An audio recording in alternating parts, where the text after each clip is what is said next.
Olá, vamos então falar sobre a questão da física das emoções. A abordagem que vamos fazer aqui é não no sentido usual da palavra emoção, mas como um instrumento, como uma forma de construir a nossa personalidade, a nossa visão do mundo e até mesmo o nosso destino. O que basicamente as emoções fazem é, de certa forma, nos motivar. Ou seja, as emoções têm um papel de ação, de movimento em nós.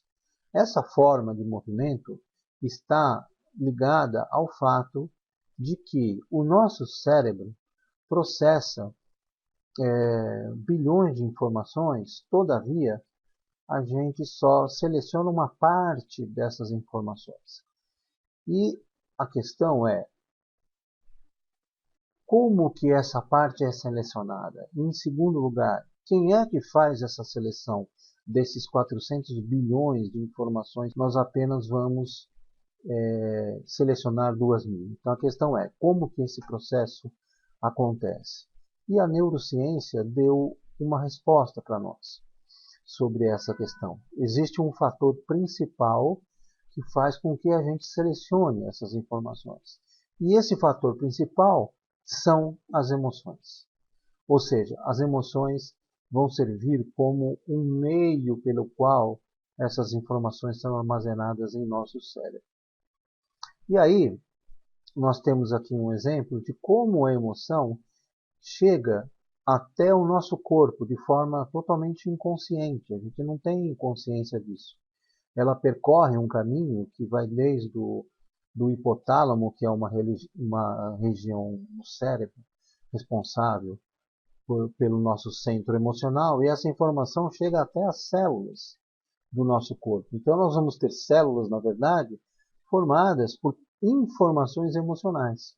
Elas também vão definir os estados mentais que nós temos, né, as atividades. Então, as nossas redes neurais é que vão servir como uma visão, né, uma visão de informações que nós vamos criando ao longo do tempo. E como é que essas informações são alimentadas? Né? O que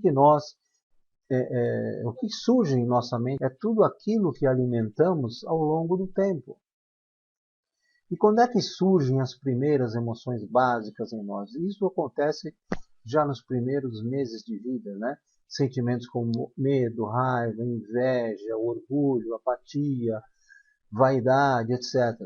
Aqui tem um esquema dessa formação que funciona da seguinte forma. Nós temos a essência, né, que trazemos nesse mundo quando viemos para esse mundo físico.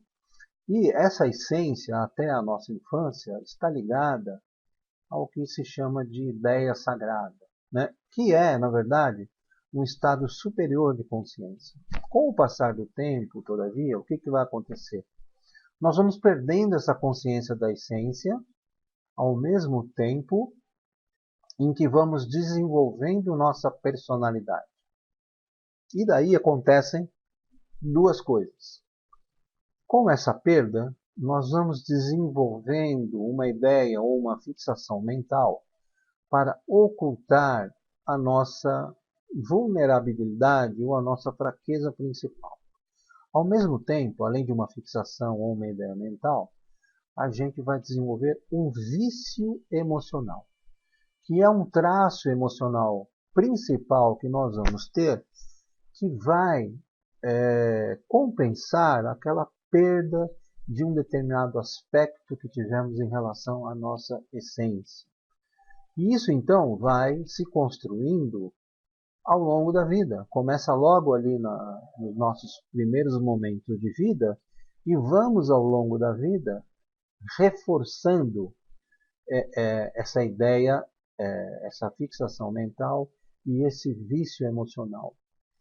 Novamente, isso foi sendo desenvolvido em função do quê? De uma perda, de uma desconexão com com o nosso estado superior, a nossa essência. E a personalidade entre outras coisas, ela tem uma função importante que é a de proteger a nossa essência. Nós vamos construindo essa personalidade como forma de nos adaptarmos ao mundo e também de nos protegermos deste mundo. Aqui tem um esquema que mostra como acontece esse desenvolvimento. Em primeiro lugar, então, como vimos, nós temos as emoções. Depois, essas emoções vão desenvolver o nosso padrão de pensar, sentir e agir, que vai formar a nossa linguagem, a nossa forma de expressão. E que, novamente, vai determinar essa linguagem, vai determinar a forma como nós vamos pensar. Ou seja, vamos pensar de uma forma estruturada. Por quê? Porque a linguagem ela é organizada em cima de uma estrutura de palavras, regras, montagem dessas palavras para se formar uma frase, uma expressão. Tudo isso tem uma lógica nessa construção. E aí, com tudo isso, vamos desenvolvendo nossa personalidade que vai fazer a maneira que nós vamos enxergar as coisas e que vai de novo se conectar com as emoções. Então é um ciclo, vamos dizer assim, de certa forma vicioso, que vai se compensando, vai se fortalecendo, até que a gente faça alguma coisa para alterar esta situação. E aqui nós temos uma citação do Humberto Maturana, que é um PhD em biologia e que vem revolucionando os conceitos da constituição da vida. Então, olha o que ele diz aqui: razão e emoção. O fundamento da razão não se encontra nela mesma, mas sim na emoção. As emoções, não definem a coerência operacional da racionalidade. O que significa aqui coerência operacional da racionalidade? É o nosso desenvolver o nosso discurso lógico, como, por exemplo, a linguagem. A nossa linguagem tem uma coerência operacional de racionalidade, para poder a gente construir um raciocínio para transmitir uma ideia. É uma coerência da operação.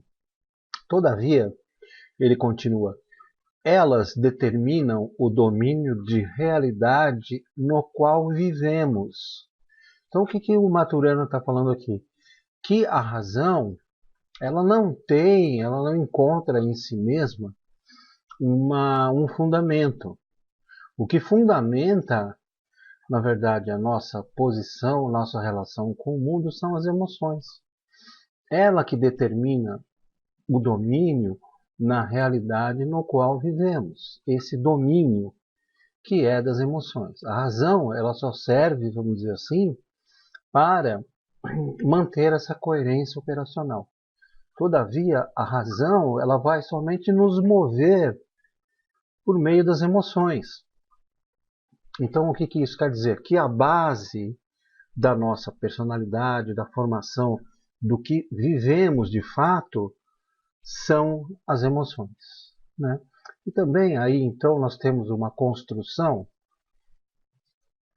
que eu usei como uma metáfora de uma construção da nossa personalidade, cuja base está aqui no castelo, são as emoções, que sustenta tudo.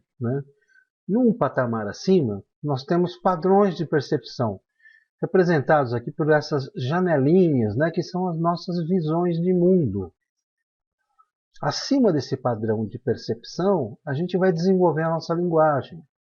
O que Maturana falou de coerência operacional da racionalidade. Então, de novo, tem as janelinhas, porque a nossa linguagem ela forma também uma maneira de pensar, uma visão. Note o seguinte, este castelo é um castelo de areia, é uma estrutura muito frágil, assim como é a nossa personalidade. E nós, em realidade, nos identificamos muito com a nossa personalidade, mas nós não somos esta personalidade. Nós somos alguém que têm uma personalidade, mas não somos esta personalidade. Então, o que se quer dizer aqui é que essas emoções, elas constituem vários tipos de personalidade.